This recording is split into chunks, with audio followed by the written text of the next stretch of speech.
Егер Қазақстан ұлттық құрамасының ойыншысы Ислам Чесноковтың мансабы басқалай болса, дәлірек айтқанда оның мансабын Колесо Фортуна шешсе қалай болады? Жасы мен рейтингіне қарай Колесо Фортунада соған деңгейлес клубтар беріледі. Және сол клубта қанша жыл бойы өнер көрсететінін дәл осы Колесо Фортуна шешетін болады. Бәрі түсінікті деген ойдамын, ендеше видеоға кеттік.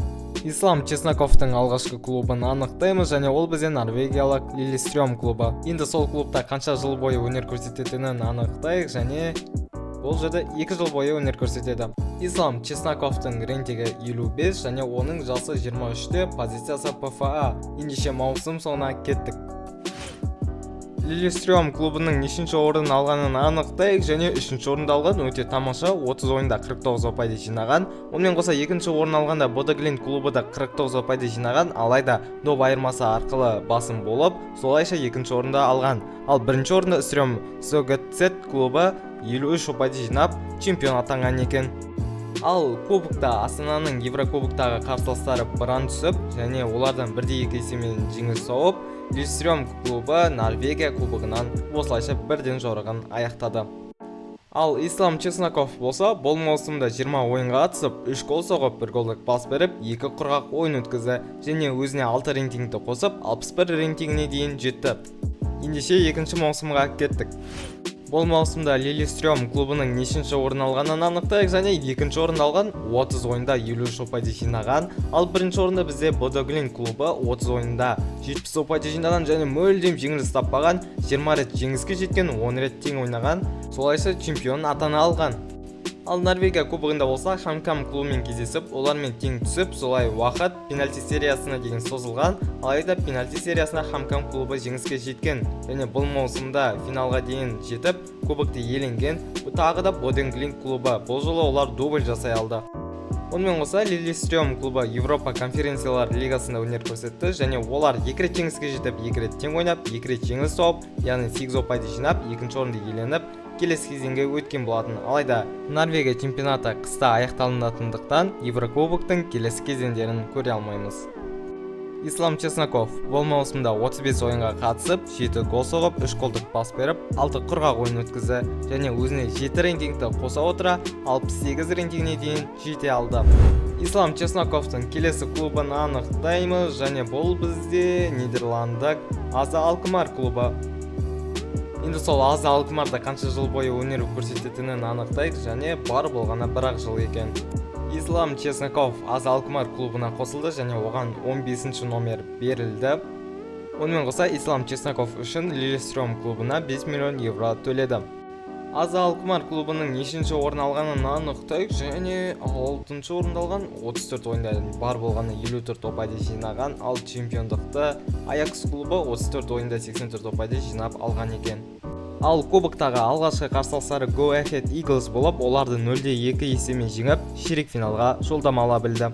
Ал келесі кезеңде Valby клубымен кездесіп, оларды минималды есеппен жеңіп, келесі кезеңге, яғни жартылай финалға жол тартқан болатын. Ал жартылай финалда Feyenoord клубымен кездесіп, олармен тең ойнасып, тек қана пенальти сериясы кезінде 3-1 есемен жеңіліс тауып, финалға өте алмай қалған болатын. Ал кубокта бізде Ajax клубы иеленген екен. Ал конференциялар лигасында өз тобында 2 рет жеңіске жетіп, 3 рет тең ойнап, 1 рет қана жеңіліс тауып, 9 ұпайды жинап, келесі кезеңге өткен болатын, және олардың тобында өте мықты клубтардың бірі Aston Villa кездескен. Олар мүлдем жеңіліс таппай, 16 ұпайды жинап, 1-8 финалға өткен болатын. Және олардың келесі қарсыластары Union болып, оларды 2 ойын қорытындысы бойынша 2-4 есемен жеңіп, келесі кезеңге жол тартқан болатын. Оларды келесі кезеңде испаниялық Almeria клубы күткен болатын, және оларды да дәл солай 2-4 есемен жеңіп, ширек финалға жолдама ала білді. Ал ширек финалдағы қарсыластары AGF болып, оларды 4-5 есемен жеңіп, әупіремдеп жүріп, 1-2 финалға өткен болатын, және олардың қарсыластары қайтадан Aston Villa болып, олардан басым түсе алмай, 5-7 есемен өкінішке орай жеңіліс тауып, осылайша жорықтарын аяқтады. Ал Ислам Чесноков болса, бұл маусымда 33 ойынға қатысып, 7 гол соғып, 4 голдық пас беріп, 8 құрғақ ойын өткізді, және өзіне 5 рейтингті қосып, 74 рейтингіне дейін жете алды. Ислам Чесноковтың 3-ші клубын анықтайық, және бұл бізде шотландиялық Celtic клубы. Селтик клубында қанша жыл өнер көрсетеді екен бірге анықтайық, және тағы да бір жыл. Ислам Чесноковқа Селтик клубы 11 номерді берген екен, және Ислам Чесноков үшін AZ Alkmaar клубына 15 миллион евроны төледі. Селтик клубы бұл маусымда алғашқы кезеңде 33 ойында 74 ұпайды жинап, келесі кезеңге бірінші орынмен өткен болатын, және екінші кезеңде қанша ұпай жинағанын бірге анықтайық, және тағы да бірінші орынды иеленген, ешқандай жеңіліс таппаған, 5 ойында 4 рет жеңіске жетіп, бір тең ойнаған және 87 ұпайды жинаған, және онымен қоса бұл Ислам Чесноковтың алғашқы чемпиондығы. Ал кубокқа келсек, алғашқы қарсыластары Рос болып, оларды 1-2 есебімен жеңіп, ширек финалға жолдама алған болатын. Ал ширек финалдағы қарсыластары Motherwell болып, оларды 2-3 есебімен жеңіп, жартылай финалға жолдама алған болатын, және жартылай финалдағы қарсыластары Сент-Миррен болып, бірақ олардан 3-2 есебімен жеңіліс тауып, осылайша өз жорықтарын аяқтаған болатын. Ал Чемпиондар лигасында болса, өз тобында 1 рет қана жеңіске жетіп, 1 тең ойнап, және 4 рет жеңіліс тауып, осылайша 4 қана ұпайды жинап, 3-ші орынды иеленіп, Еуропа лигасында төмендеп кеткен болатын. Ал Еуропа лигасындағы алғашқы қарсыластары Марсель болып, олардан 4-5 есебімен жеңіліс тапқан, яғни бірінші ойында негізі олар Селтик клубы жеңіске жеткен, алайда екінші ойында Марсель клубы кембек жасап кеткен. Және сол Марсель клубы финалға дейін жол тарта алған.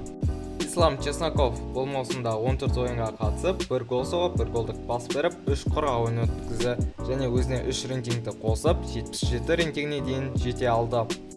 Чесноковтың келесі клубын анықтайық, және бұл бізде Нидерландық Аякс клубы. Аякс сапында қанша жыл бойы өнер көрсетеді екен, және 2 жыл бойы өнер көрсетеді екен. Ислам Чесноков Аякс клубының сапына қосылды, және оған 14 номер берілді. Онымен қоса Селтик клубына Аякс сатып алу үшін 43 миллион евро төледі. Бұл маусымда Аякс клубының нешінші орын алғанын анықтайық, және бірінші орынды иеленген бұл Ислам Чесноковтың екінші чемпиондығы. Аякс клубы 34 ойында 84 ұпайды жинаған, өте тамаша нәтиже. Ал кубокта бұрынғы клубы AZ Alkmaarға қарсы ойнаған болатын, және олардан 1-2 есебімен жеңіліс тауып, осылайша Нидерланды кубогынан бірден жорықтарын аяқтады. Ал Еуропа лигасында болса, өз тобында 3 рет жеңіске жетіп, 3 рет тең ойнап, ешқандай жеңіліс таппай 12 ұпаймен 1-8 финалға өткен болатын. Ал 1-8 финалда олардың қарсыластары Young Boys болып, оларды 7-2 есебімен тас-талқан қылып жеңіп, ширек финалға жолдама алған болатын. Ал ширек финалдағы олардың қарсыластары өте алпауыт клуб Ливерпуль болды, және олардан 3-6 есебімен жеңіліс тапты. Ислам Чесноков бұл маусымда 24 ойынға қатысып, 11 гол соғып, 0 голдық пас беріп, 8 құрғақ ойын өткізді, және өзіне 4 рейтингті қосып, 81 рейтингіне дейін жетті. Аякстың екінші маусымын қараймыз, және 34 ойында 75 ұпайды жинап, тағы да бірінші орынды иеленіп, чемпион атанған. Ал кубокта алғашқы қарсыластары Витес болып, оларды 3-2 есебімен жеңіп, екінші раундқа өткен болатын. Екінші раундтағы қарсыластары AZ Alkmaar болып, оларды 1-5 есебімен тас-талқан қылдырып, ширек финалға жол тартқан болатын, және ширек финалда PSV клубымен кездесіп, оларды 3-2 есебімен жеңіп, жартылай финалға жолдама алды. Ал жартылай финалдағы олардың қарсыластары бізде Твенте болып, оларды да 2-1 есебімен жеңе алып, финалға жолдама алған болатын. Ал финалдағы олардың қарсыластары Пек Золли болып, оларды 0-4 есебімен жеңіп, тас-талқан қылдырып, кубок иегері болған. Ал Чемпиондар лигасында болса, өз тобында 2 рет жеңіске жетіп, 2 рет тең ойнап, 2 рет жеңіліс тапты, және 8 ұпайды жинады. Яғни келесі кезеңге өтуге бір ғана ұпай жетпей қалды. Осылайша олар өз жорығын Еуропа лигасында жалғастырады. Ал Еуропа лигасындағы алғашқы қарсыластары Фиорентина болып, оларды 4-3 есебімен жеңіп, 1-8 финалға жолдама алған болатын. Ал 1-8 финалда олардың қарсыластары клуб Брюгге болып, олардан 2-1 есебімен жеңіліс тауып, жорықтарын аяқтады.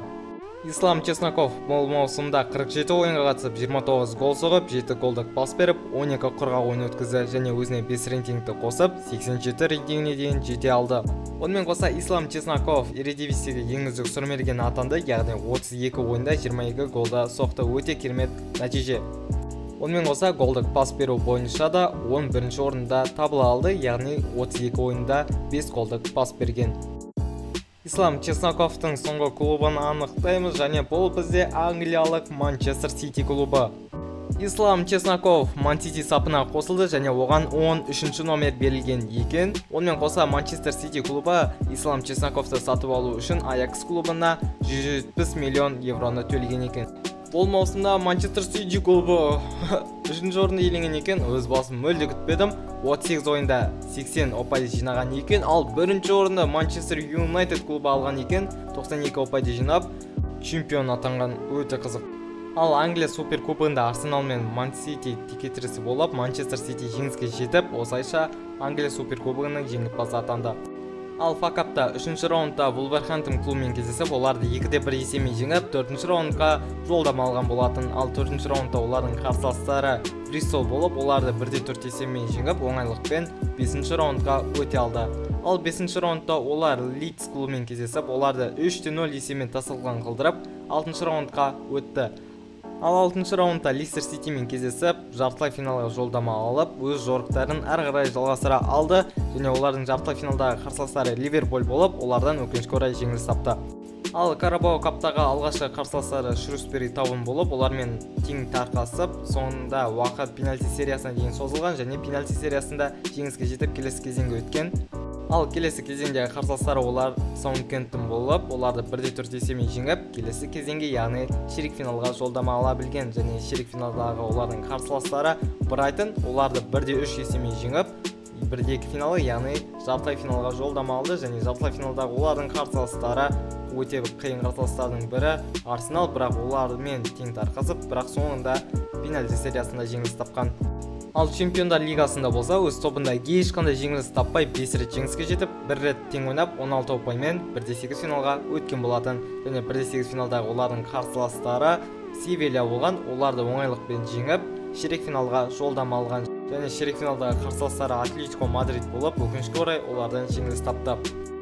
Ислам Чесноков бұл маусымда 58 ойынға қатысып, 24 гол соғып, 13 голдық пас беріп, 12 құрғақ ойын өткізді, және өзіне 5 рейтингті қосып, 91 рейтингіне дейін жете алды. Онымен қоса үздік сұрмергендердің қатарында 4-ші орында табыла алды, яғни 37 ойында 18 гол соқты, ал 1-ші орында Фернандеш алды, яғни 37 ойында 22 гол соқты. Осылайша Ислам Чесноков 7 маусымның ішінде 231 ойынға қатысып, 83 гол соғып, 29 голдық пас берді, және 51 құрғақ ойын өткізіп, 5 трофейді иеленді. Осымен видео аяқталды. Келесі тағы да осындай видеоны кімге сүрейін, соны комментке жазып кетіңіздер, және арнаға тіркеліп кетулеріңізді сұраймын. 2000 подписчикке сәл ғана қалдық. Жаздың соңына шейін 2000 подписчикке жетіп кетейік. Ендеше сау болыңыздар.